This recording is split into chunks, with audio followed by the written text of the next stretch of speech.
Hello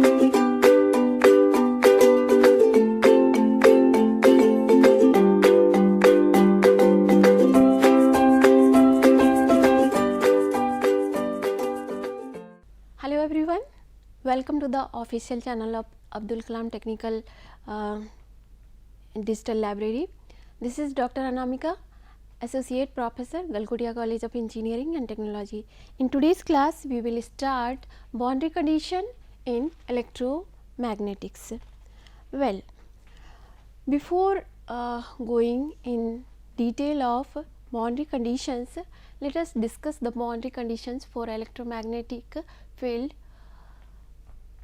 Different kind of physical constant in electromagnetics are dielectric constant, which is also known as permittivity. Second one is permeability. Third one is conductivity. Dielectric constant or permittivity is one of the fundamental material parameter which affects the propagation of electric field.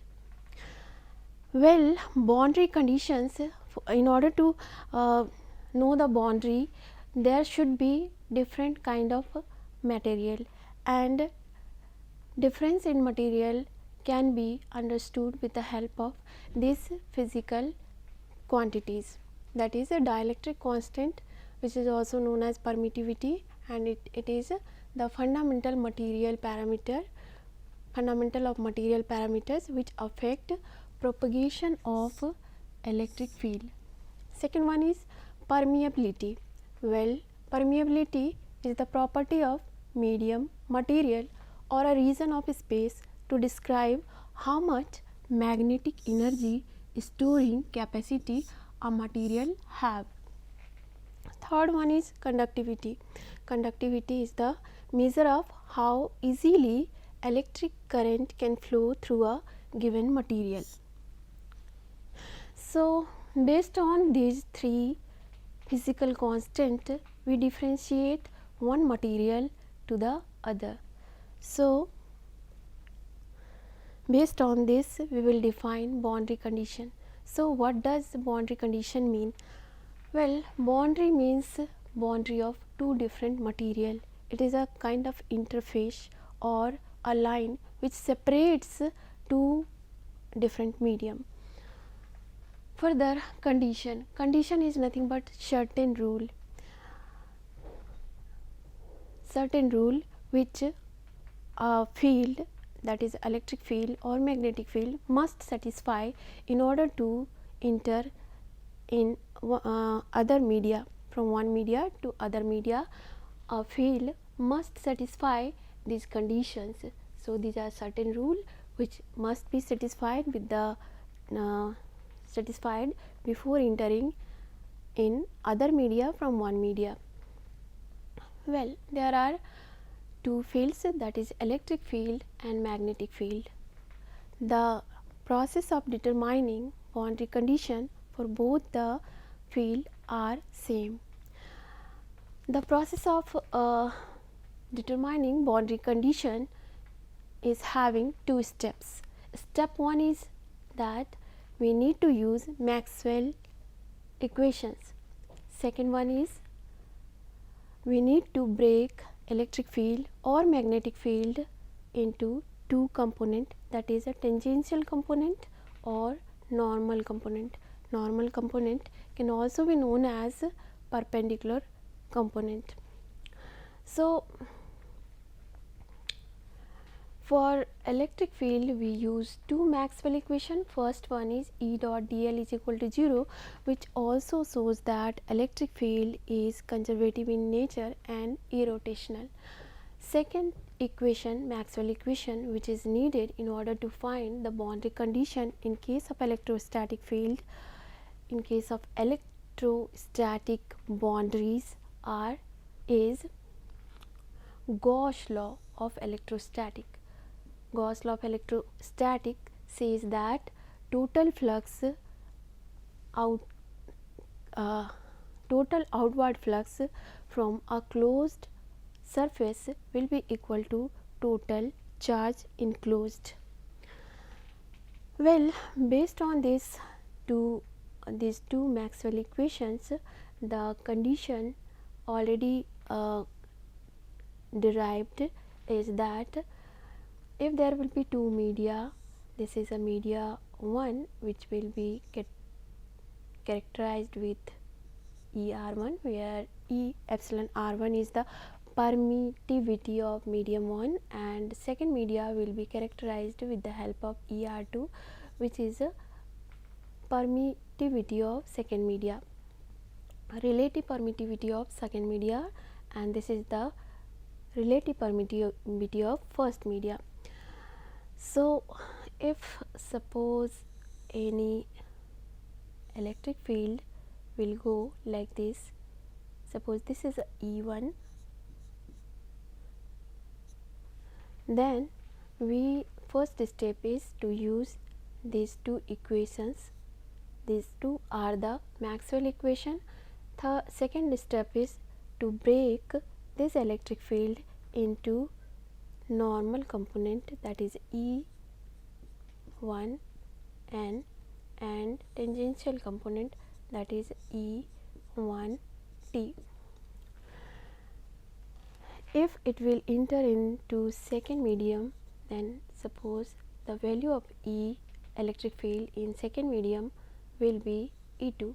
Then again we need to break this electric field into two parts, that is normal component of E2, that is E2n, and tangential component of E2, that is E2t. So and the same process is done with magnetic field also.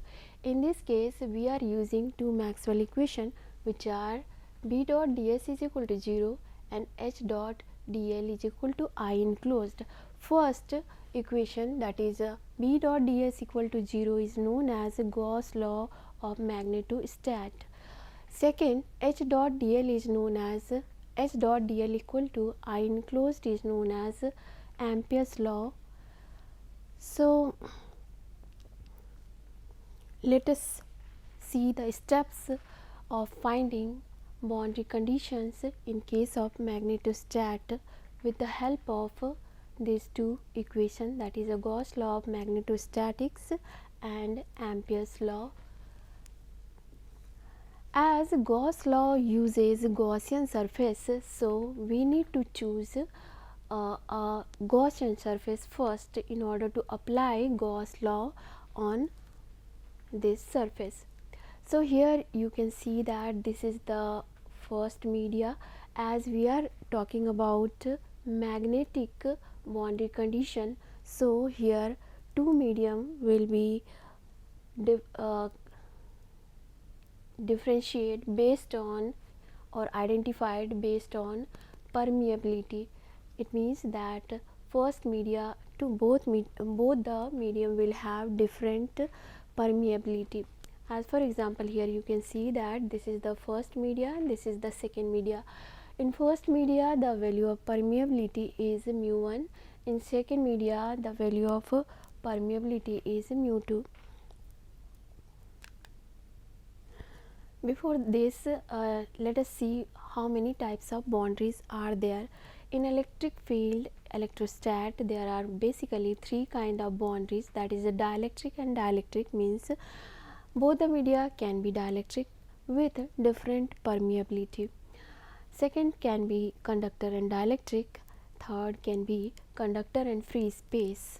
The value of different value of permittivity will identify different material or media, and hence we can identify the boundary.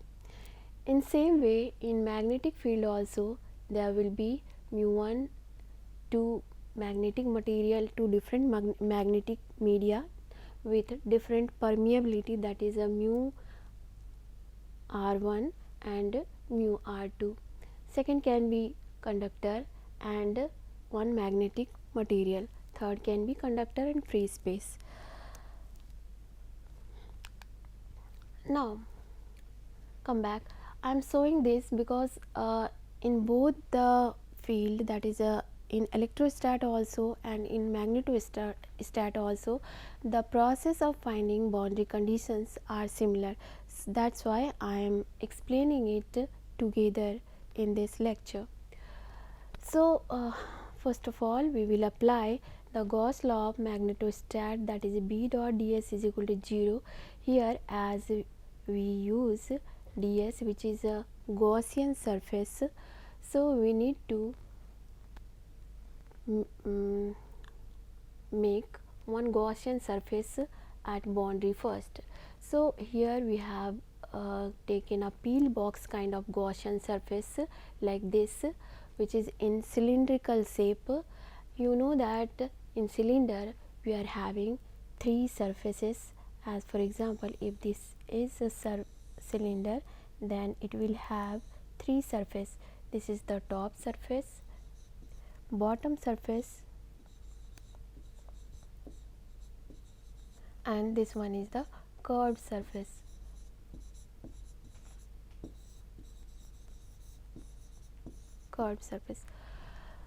So, we will apply Gauss law of magnetostat, that is a B dot ds is equal to 0. If we will explore it, then it will be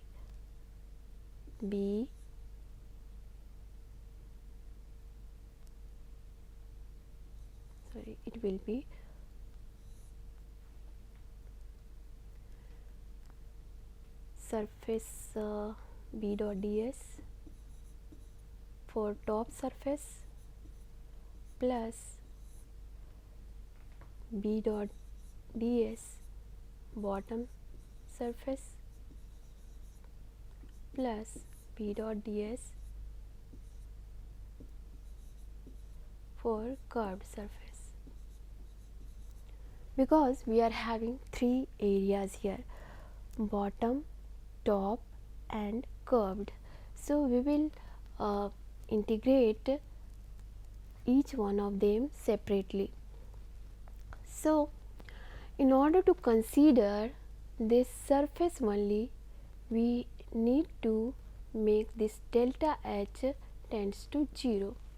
If we will take delta H tends to 0, which is delta H is the height of this cylinder. We have taken a peel box cylindrical Gaussian surface. This is the Gaussian surface on which we will apply this Gauss law of magnetostat, that is a B dot ds is equal to 0.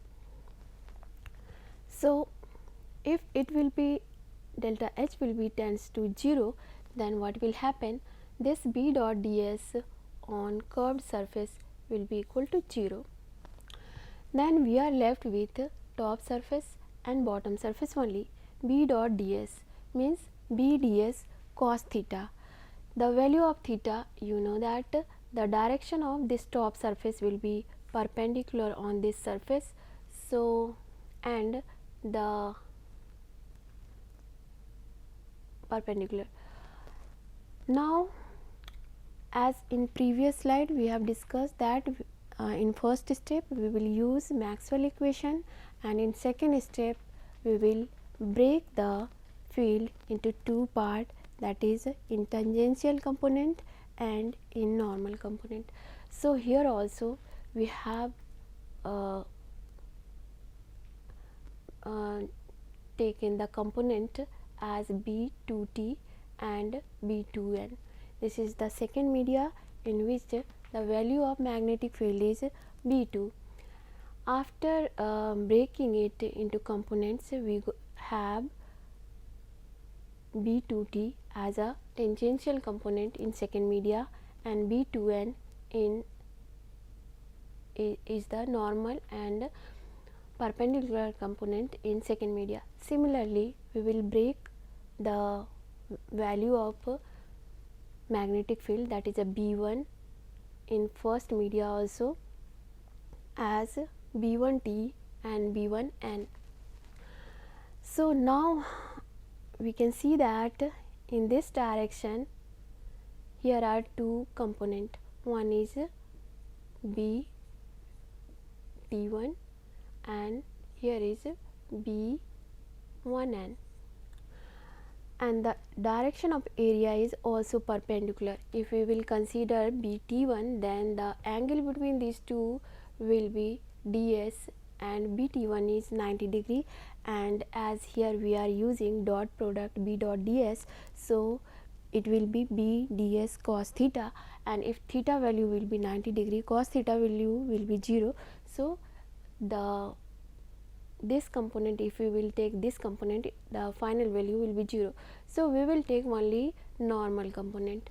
So here we have taken B and S ds. This is the normal component in first media. Now we need to consider, we have taken the top, we have considered the top, and in next step we will consider the bottom. In bottom, the direction of area is in downward, means it will be negative side. So, and in negative side B2, the component of perpendicular component of B2 is B2n. So, we have multiplied here B2n, and area is the same ds, but the direction is downward. So, we have taken minus. So, B1n delta s minus B2n delta s is equal to 0. This will be taken as common, and if it will be cancel out, then we will have B1n is equal to B2n. Now we know that B, which is known as magnetic flux density, and H, which is known as magnetic field intensity, the relation between magnetic field intensity and flux density is B is equal to mu H. Mu is the permeability, which is equal to mu is equal to mu naught mu r. Mu naught is the permeability in free space, and mu r is the relative permeability in a medium. So, we have applied Gauss law of magnetostat. For that, we have considered a Gaussian surface of cylindrical shape, and then we have applied the Maxwell equation, that is B dot ds, on all the surfaces of cylinder, that is a top, bottom and curved, and finally we got the value. This means we got the normal component in first media will be equal to the normal component of second media, means normal component of magnetic field is continuous in the nature, there is no change in normal component.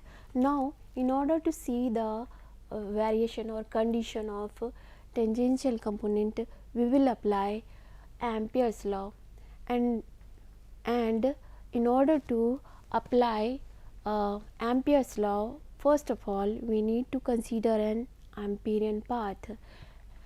Ampere's law is H dot dl equal to I enclosed. So, here the integration is a closed line integral. So, as it is a line integral, so we need to identify a Amperian path first. So, in the second figure we have drawn an Amperian path like A, B, C, D on the surface of on the interface on the surface, which is differentiating these two media. Now, on this Amperian path we need to apply this Ampere's law. First step is over, and in second step we need to break the magnetic field. Here, as in Ampere's law we used H, so here also we have taken H only. So, in the second media the value of magnetic field intensity is H2. We have break it out into two component, that is a normal component and tangential component as H2T and H2N. Similarly, in first media also, the value of magnetic field is H1. We have break it out into two component, that is H1T as tangential component and H1N as normal component. Now we have the value of different magnetic field intensity in tangential direction as well as in normal direction. Now how to apply, as this is the path which is not symmetrical, so we need to apply Ampere's law separately in each side of this closed path. So here we will start from A to B. Then what will happen in going A to B, the value of H is in this direction H1T. So we have taken H1T. Then the value of length dl in this direction is delta W. In this Amperian path we are having four sides. So this side is having delta W length, this side is delta H. Now this surface, because as this is the surface, current value will be surface charge surface current density. From surface current density we can find current by multiplying the length through which the current is flowing. So that will come with the help of K dot delta W. Delta W is the length of the surface through which current is flowing. Now if we will go, we can break it like this, that is A to B plus B to C plus C to D H dot dl. Now we will consider one by one each one. If we will go from A to B, the value of H will be H1T. In this direction we can see that tangential component of first media is going. So here H dot dl will be H1T multiplied by delta W. Now if we will come in this side, then here will be what, we are going downward, so obviously negative sign will come, but in this for this delta H, half portion is in first media and half portion is in second media. So we will break it into two parts, that is delta H by 2 and delta H by 2. Delta H, so for this we will take H1 and minus, because it is going downward, minus 1 Hn, and the length will be delta H by 2. Similarly for this part from here to here we will take again minus, because it is going downward, H1 and H2n, because it is in second media, so H2n, and the length will be delta H by 2. Now if we will go from C to D, then what will happen, here the value of H is in this direction. In this direction the value of H is H2T, and the length is delta W. Again if we will take Ampere's law on this side, then what will happen, here it will be delta H by 2, and the value will be delta H by 2, and the value of H in this direction will be H2n. So it will be H2n, which is going upward, so it will be positive side, positive. Again for this portion the length will be delta h by 2. However, the length will be equal to delta h by 2, and the value of h in this direction is h1n. So we will write h1n. After adding all sides h dot dl, we will get this value, which will now, in order to consider only surface, we will take delta h tends to 0. If we will consider delta h tends to 0, then what will happen? All the value having delta h will be 0. So we will make this 0. Then what will happen? Finally, we will left with h1t minus h2t equal to k. In generalized form, we can write it in this way, where an12 is the unit vector from surface to perpendicular to the surface. Now again, as we know that B is equal to mu h, so if we have the value of h, that is magnetic field intensity, we can find the condition for magnetic flux density also, because h1t can be written as h1 b1 t divided by mu 1 minus b h2t can be written as b2t by mu 2 is equal to k. K is the surface current density. Now, if boundaries are free of current, the media are not conductors, then for k is equal to 0, the tangential component will also be continuous, means there won't be any change in tangential component of magnetic field intensity in first media to second media. So finally we have derived the boundary condition as b1n is equal to b2n, means normal component is same, continuous, there is no change. If we will derive this, we can write this magnetic field intensity also with the help of this and this formula. Finally, the value for tangential component of magnetic field is this one, that is h1t minus h2t is equal to k. Generalized formula is this one.